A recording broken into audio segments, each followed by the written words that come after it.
In this week's Parsha, the Parsha Vayigash, we read how Yehuda, who initially had taken responsibility for Binyamin, who was the most beloved child of Yaakov after Yosef, because he was the son of Rochel, who's referred to in Chazal as the Akeres Habayis. The Midrash tells us she was Ikro Shabayis. She was the primary wife of Yaakov. The Orach Chaim HaKodesh points out that Yaakov referred to as Rochel as Ishti, my wife. But the obvious difficulty is, the Talmud tells us in Brochos that there were 40 mohos, the 4 matriarchs. Leah was a matriarch, as Rochel was a matriarch. So why does he say 2 sons were born to my wife? He had wives.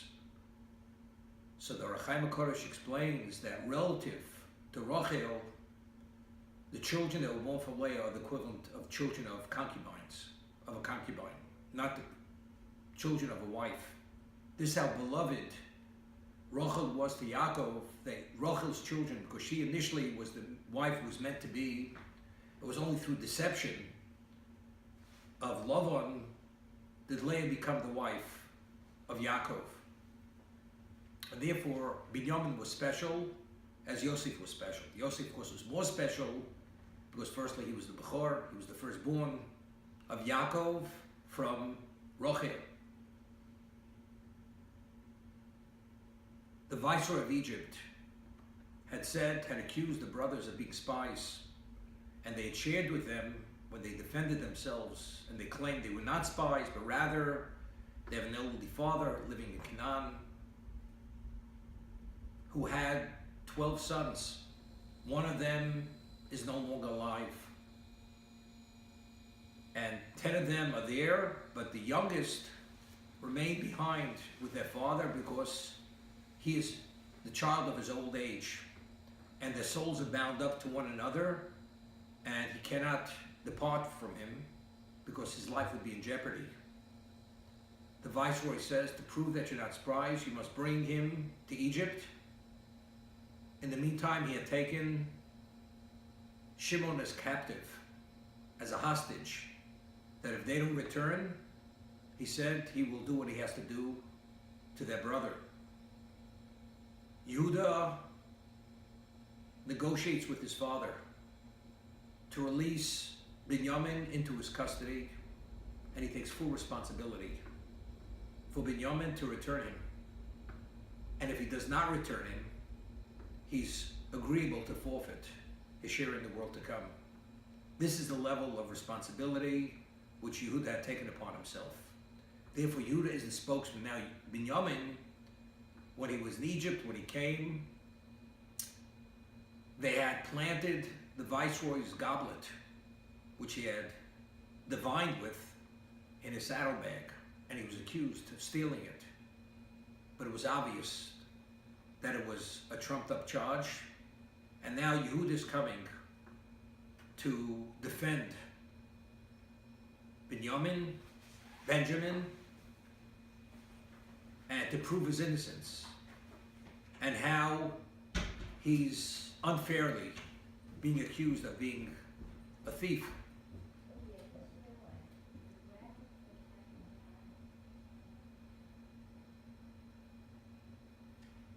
And when he describes the relationship between Yaakov and Binyamin,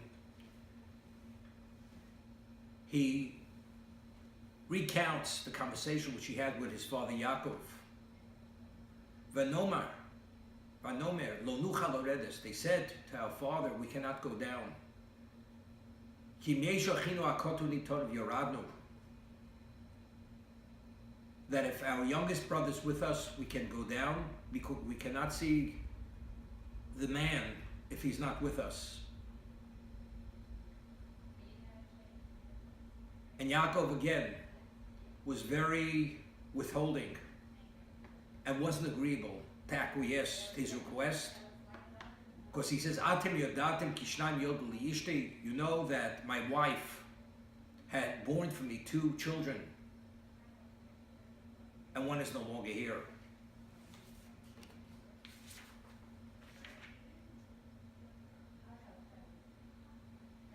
He refers to him as the Ben Zekunim. Vanomer l'Adoni yesh lanu of zakein v'yeled zekunim koton. We had said initially he's reiterating, recounting that why initially he couldn't bring Binyamin, because we have an elderly father, v'yeled zekunim koton, and a child of his old age, which is his youngest. V'ochid mes, and his brother had died. And he's left all by himself. The remnant of his mother, and his father loves him. So it's interesting. Initially, in the previous parsha, when the Torah speaks about Yaakov's special love for Yosef, he's referred to as Ben Zekunim. The spelling of the word Zekunim is written with the vav deleted. So without the vowels, it can be read Zekanim, Ben Zekanim alone. Rashi cites the Targum, which is the Aramaic translation, Ben Zekunim Bar Chakim, his wisest child. Why is he his wisest?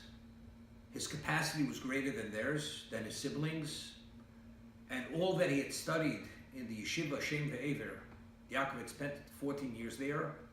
All that he had learned from the Zekanim, from the elders, from Shem and Aver, he had transmitted to Yosef.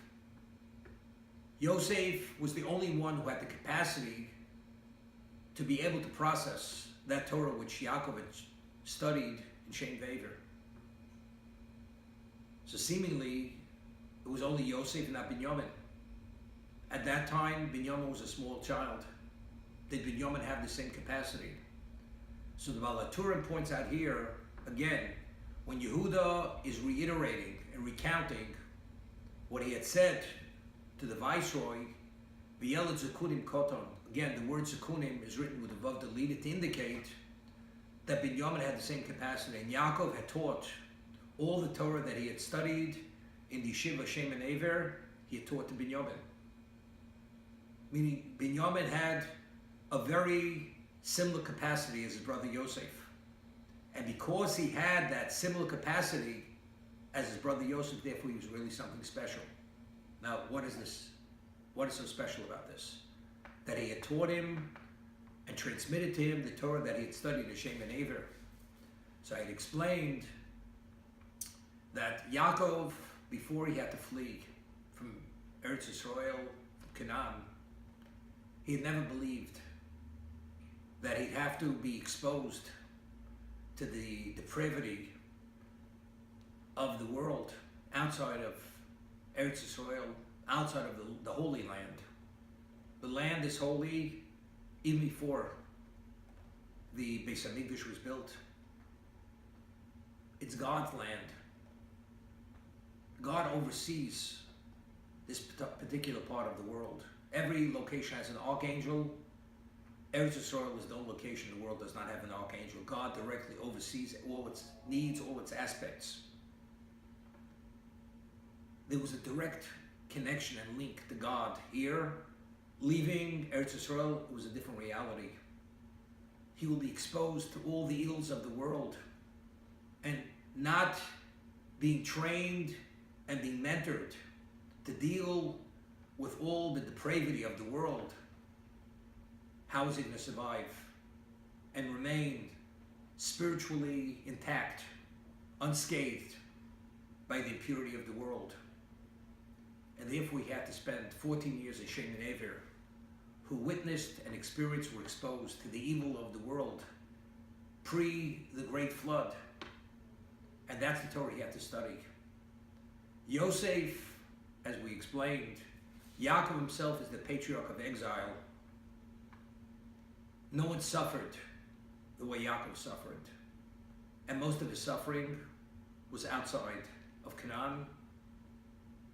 36 years, 14 years he spent in Shem and Aver, 22 years he spent in the home of his father-in-law and on the road returning, and the end of his life, the last 17 years of his life he spent in Egypt, which was the ultimate exile, which we had to endure before we left after 210 years to receive the Torah at Sinai. This is Yaakov.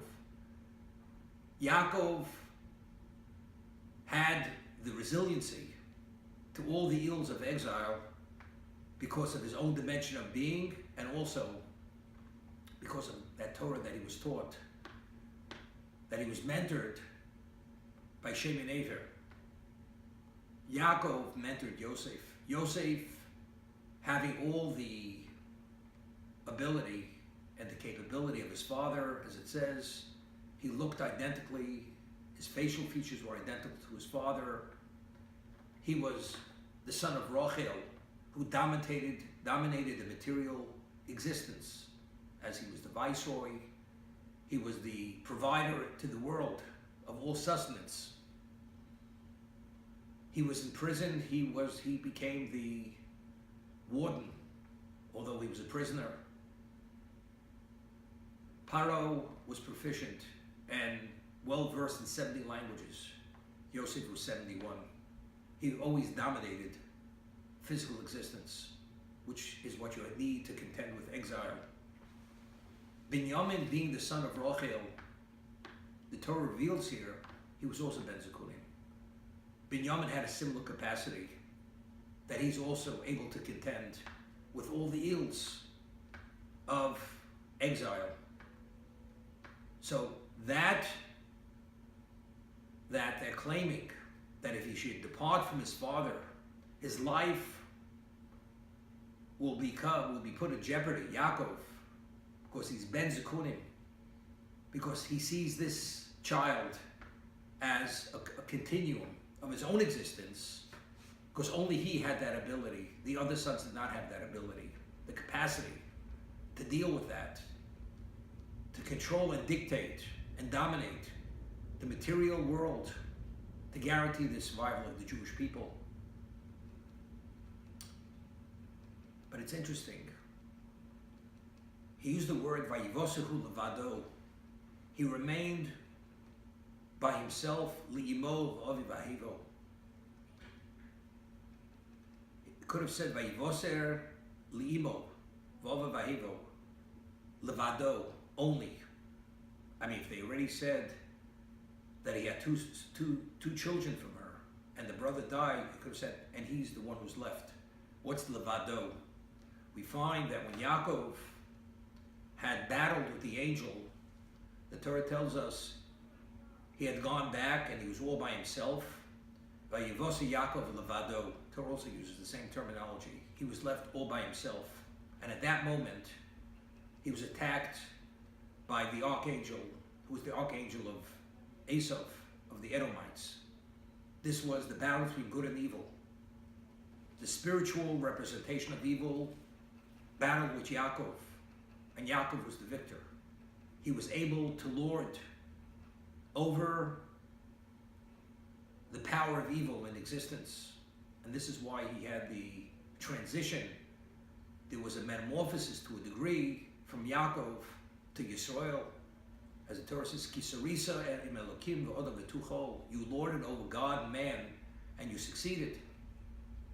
So the Midrash says, as it says regarding God, V'niskav Hashem levado, as God himself is exalted on a plane unto himself, Yaakov himself was also on a plane unto himself. That's levado. V'yivose Yaakov levado. Because of his dimension of being, nothing could dictate to him. He dictated to all existence. Seemingly, when Yehuda is sharing and identifying and quantifying Binyamin, he says, V'yivose hu levado. Although he says limo, but it's also, he's emphasizing all by himself. He's a plane unto himself. He's the only representation of what his mother was, Rachel Imenu, which is the one who could dominate the material world. And therefore, he's so essential and crucial to be with his father, and therefore taking from his father will put his father's life into jeopardy.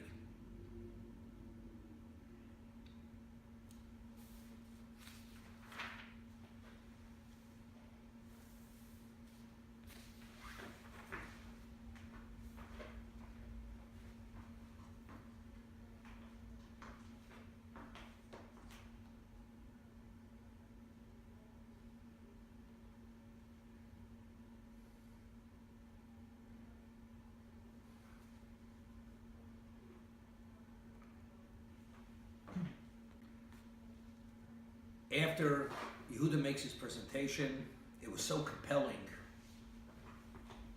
and it was the presence of the court, all the courtiers were there, and Yosef realized that he must admit and reveal that he is their brother, Yosef.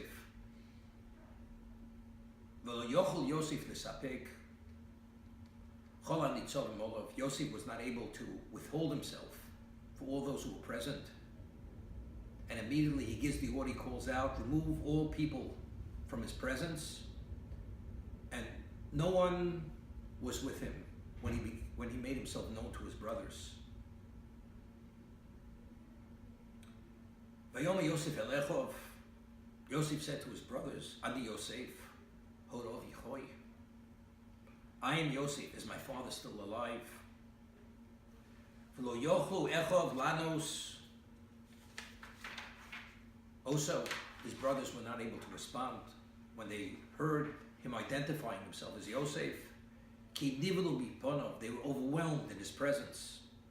So Rashi says, what's overwhelmed from what? Mnei abusha. It was a level of embarrassment that they became incapacitated. They became consumed with embarrassment that they weren't able to respond. They were muted. First of all, what was the embarrassment? Very often in life, a person can be confronted with a situation that in one moment, a person realizes that his whole life was a lie. When he's confronted with that moment of truth, the person lived a lie his whole life, and his life has no value whatsoever. Coming to that level of realization, it's enough to negate and destroy the person and deem the person to have a sense of worthlessness. I always explain that what gives a person his sense of being? What gives a person his sense of being is his own sense of worth. But if the person realizes and comes to the realization he has no worth, then he's overwhelmed with fear because his presence has no value whatsoever. To take Yosef's life, to destroy his life, they were confident that they were justified in everything they did. And even the pain and the suffering that they brought upon their father was justified. Why? As we know, they believed that it was a question of life-threatening. Yosef's tale-bearing ultimately put their lives in jeopardy. As the Sephardim explains, that if they would have been discredited sufficiently by Yosef, and Yaakov would have believed that they were truly evil, he would have cursed them. And the curse of Yaakov is the equivalent of death. So therefore, Yosef was a rodef, was a pursuer, and they had a right to take his life. And we know when it comes to pikuach nefesh, saving one's life, it's the overriding factor. Although their father may grieve, and as a result of this grieving, may not prophesize for as long as it may be, but human life takes precedence over everything. Therefore, it's justified. At this moment, when they came to the realizations that the dreams were not delusions of grandeur, but rather was prophetic, every detail of the dream was accurate and precise to the smallest point. So it's not only what they did to Yosef, What did they do to their father? Their father being denied 22 years of prophecy because he suffered and grieved to that degree. That's all attributed to them. It's something which is unconscionable, unforgivable. How do they live with themselves? Whatever they are, they're not their father. Even combined, they're not their father. Their father was a patriarch. What did they cause in terms of the damage to Klal Yisrael? 22 years of Yaakov not being in touch with God through prophecy. This is eternal, an eternal loss. This is movus lo yuchal liskom, as King Solomon says. It's iniquity which cannot be computed. It cannot be corrected. This is what this at this moment they're realizing. This is who they are. This is what they did. This is busha. It's a level of embarrassment, shame. They're shamed to their core of their being. They're muted. They're dumbfounded. And what does Yosef say to them? Ani Yosef, horav yichai. So there's the question which is asked. The Beis Halevi asks a question. They returned with Binyamin, and Yosef initially asked them when they returned, how is your elderly father? They say, is he still alive? Yes, he's alive. They hadn't gone back. So if they hadn't gone back, whatever information they shared with him before, that same information is in place. So now that he reveals himself that he's Yosef, why is he asking the question again? Is my father still alive? They don't know any more than he knows. This is something they already shared with him. So the Sefarno explains, although you told me that he's alive, but because I understand the relationship I had with my father and the love they had for me, it is impossible that he could have survived that pain because of his worry over me. Meaning what you told me until now, I did not believe. To be truthful, to be truth. Is it truly true that he's alive? That's why he's re-asking the question. As a viceroy, you could lie to me. But as Yosef, I know the nature of our relationship. Is he still alive? But I want to even to add to this. They had said to Yosef that one of the brothers died, which was a lie. Because they were afraid to say that he disappeared or whatever, because they'll say, you must bring him. So they lied regarding Yosef's existence, not to complicate their lives. And Yosef knew they lied to him. So just as they lied in regard to his existence, maybe they also lied in regard to Yaakov being alive. Not to complicate their lives. So they said, yes, he is alive. So therefore, Yosef now, in combination, knowing they lied, and secondly, understanding the nature of his relationship with his father, is it possible that my father's still alive, knowing to what degree he loved me? I was just thinking, the halacha is, the law is, that if a person kills inadvertently, he must flee to a city of refuge. That's what the Torah says.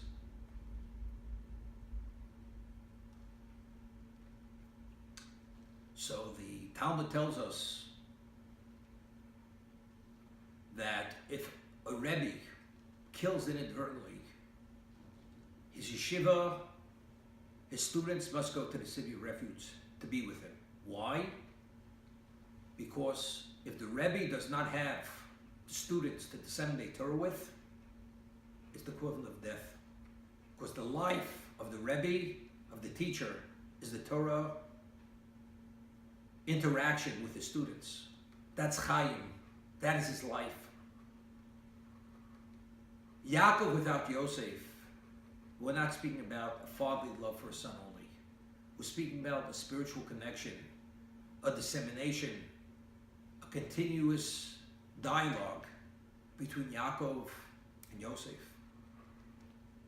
Talmud tells us that the most special student of Rabbi Yochanan was Reish Lakish, Reb Shimon Lakish. And Reb Shimon Lakish was Rabbi Yochanan's brother-in-law. And there was an incident between the two of them where Reish Lakish had spoken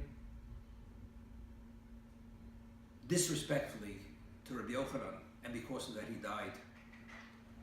And Rabbi Yochanan was not willing to forgive Reish Lakish for his comment which he had made, which Rabbi Yochanan felt was not forgivable. Even his sister had asked her brother to forgive him. He says, I can't forgive him. And Reish Lakish died. After Reish Lakish dies, although he dies because Rabbi Yochanan is not willing to forgive him,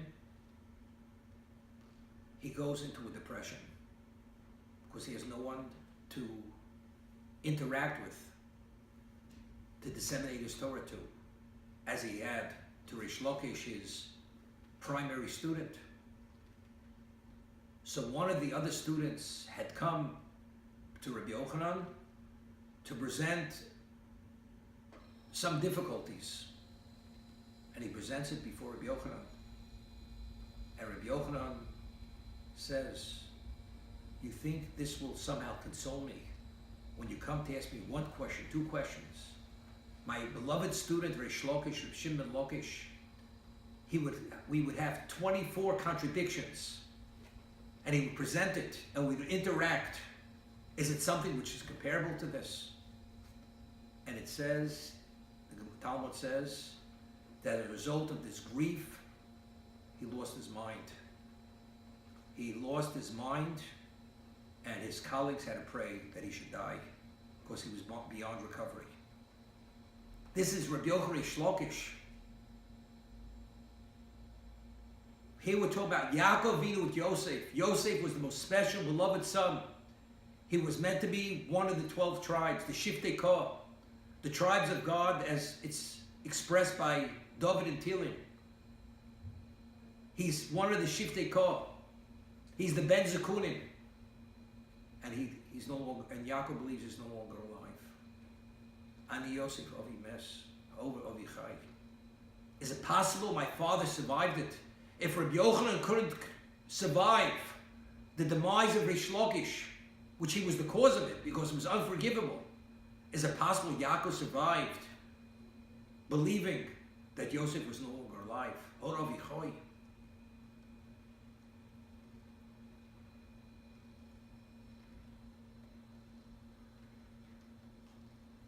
They couldn't respond.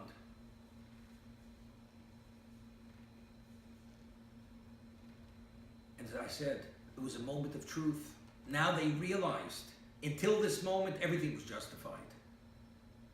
Yaakov was not prophesizing. Yaakov's pain, Yaakov's grief, it's irrelevant. Human life is supreme, takes precedence over everything. But now they realize there was never a question of pikuach nefesh. Yaakov would have dismissed it as immaturity. This was true prophecy. They were overwhelmed. They could not respond. They were incapacitated.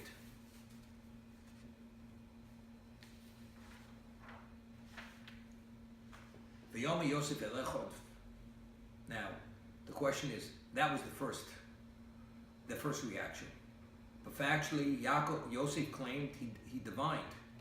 Through divination, he knew everything about the family. So maybe he knew about Yosef. There was a person, they had a brother by the name of Yosef. And maybe it's one of his charades. It's one of his shenanigans. Is this the real Yosef? They're not sure. V'yomer Yosef Echov, Gishu no Elai v'yigoshu. Come close to me. And they came close, and he whispered to them. So those in the nearby surrounding weren't able to hear. V'yomer ani Yosef, Achichaim, I am Yosef, your brother. Asher mechartem osi b'tzroimo. I'm your brother Yosef, you sold me to Egypt. So Rachaim HaKadosh makes it a point. This fact, this piece of information, was an impossibility because there was a cherem, as Rashi says. there was an excommunication that even God would not reveal this fact that Yosef's brother sold him into slavery.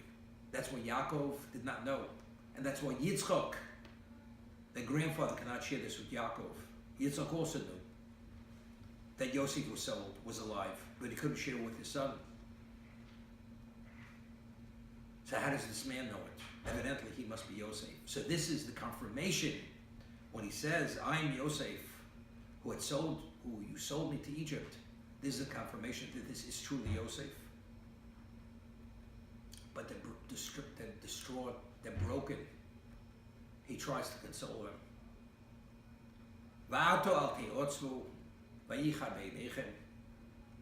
He says, don't be depressed, don't be saddened, don't be upset with yourselves.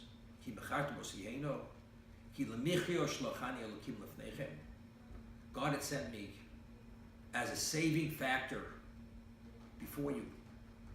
This is an act of God. That you had seen it as you did, it was God's doing. This is the hand of God. There's only 2 years of the famine has come upon the land. It's another 5 years to 7 years of famine meant to be. That is not going to be plowing or reaping. God had sent me before you that there should be a remnant in the land to enliven you, that you should be a great remnant. Now it's interesting, if actually this is correct, which it is correct, so why was there culpability? Why was there liability to this 10 sons? The Asuri Rugi Malchus, the 10 martyrs who were killed, they were killed because they sold their brother to slavery. And as I explained, Yaakov being denied prophecy 22 years. So it was the 10 greatest sages who lived in one generation since Sinai. They were punished. And the Roman emperor had said, if your brothers, the ones who sold Yosef, would be here, I'd put them to death in the most cruel way. But factually, it's the hand of God. This is what God wanted, because it could only come about in such a manner. So what's the claim against them? There's a Ramban, Nachmanides asks a question. We spent 210 years in Egypt. The 400 years is calculated from the birth of Yitzchak until we left Egypt. It was 400 years. That was the Exodus. And it was pre-decreed, predetermined. It was a prophecy that we must go into bondage. So if it was God's will, we must go into bondage. Why was Paro punished for enslaving the Jews in Egypt? The prophecy was, Avod Vinu Osam. They will be enslaved and they will be afflicted. So why did God say, and the nation who will enslave you will be judged? Why do they deserve to be judged? They did a mitzvah. They did a mitzvah. What did they do wrong? They did the will of God. That's the question which is posed by the Ramban Nachmanides. Similarly here, factually, it was the will of God that they should sell him into slavery, and ultimately he should endure what he endured, and ultimately he rose to be viceroy of Egypt, to be the provider. So why is there a liability, a culpability to Klal Yisrael because of the actions of Yosef's brothers? The Asuri Malchus.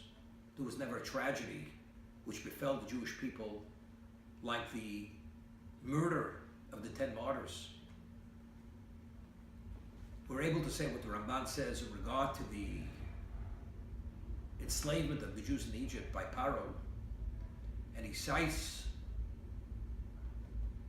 the verse in Prophets when Nebuchadnezzar, the Babylonian emperor, was told by the prophet, go and destroy the temple. destroy the Beis HaMikdash. That is the will of God. So if that's the case, when he destroyed the Beis HaMikdash, he was God's agent. He did a mitzvah. But the pasuk says, the verse says, as Ramban explains, he didn't destroy it because he was doing it as being God's agent.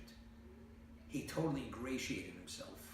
He did it in the most pompous, arrogant way, almost an equivalent that he dictates existence. He's the equivalent of God. So even though the action can only take place because God wills it, what exactly is the intent of the perpetrator? It's to perpetrate. It's an expression of your hate for God and for his people. Therefore, Nebuchadnezzar and the Babylonian people had full liability, and therefore there was no remnant or trace of that civilization.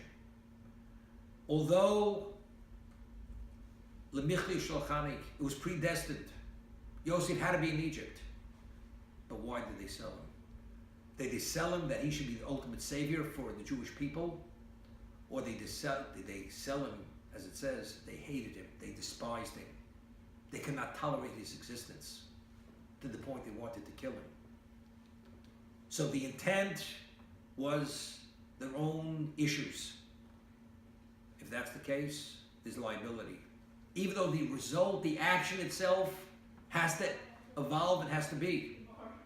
But the intent of the person is what determines what the liability is, whether there's liability or there's no liability.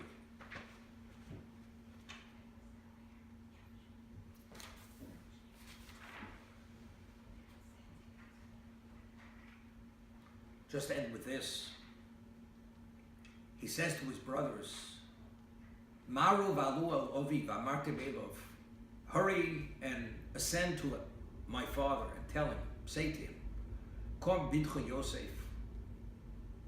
This is what your son Yosef had said.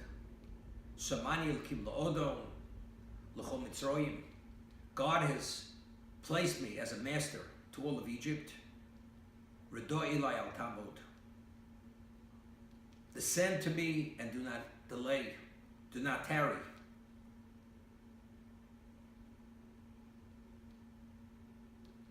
Why is it important for Yaakov to know that Yosef is the master? Is Yaakov, is he prideful that his son became the master of Egypt? We see later that Yaakov was very hesitant.